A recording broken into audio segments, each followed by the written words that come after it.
Το σουτ, η μπάλα περνάει και είναι γκολ! Γκολ για τον Ολυμπιακό με τον Πάρτο.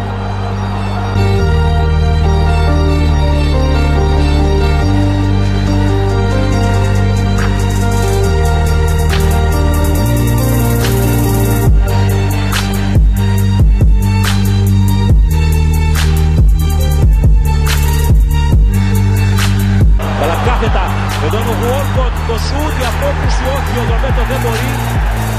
Η Arsenal σοφαρίζει αμέσως 1-1 με τον θείο Γουόλκοτ, έναν πάρα πολύ ικανό σεντερφόρ, πολύ γρήγορο σεντερφόρ.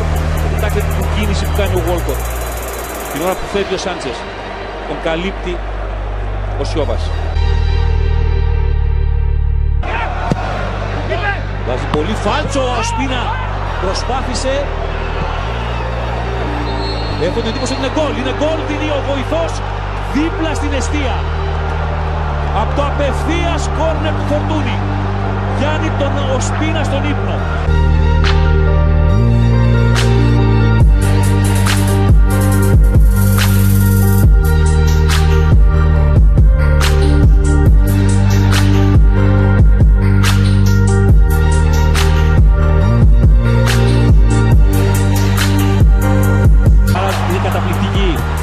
Γίνεται εκεί που η άμυνα του Ολυμπιακού βγάζει το σούτ, απόκρουση του Ρομπέρτο πάνω στη γραμμή. Κάποιος βρήκε, ο Ομάρ είναι που σώζει τον Ολυμπιακό και κρατάει το 2-1.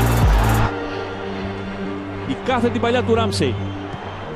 Προλαβαίνει ο Μποτία. Το σούτ του Μερτεζάκερ, διώχνει ο Ρομπέρτο.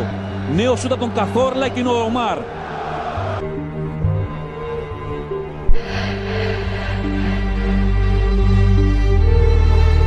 Walcott.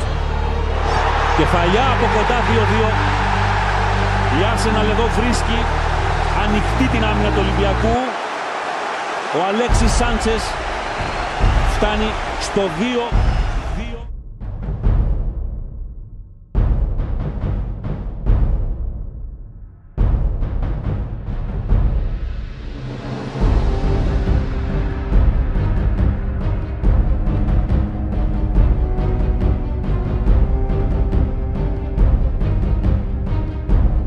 Μπάλα φτάνει έξω το Καμπιάσο. Σκάβει μες στην περιοχή. Η μπάλα περνάει. 3-2 Ολυμπιακός. Είναι απίστευτο αυτό που σημαίνει.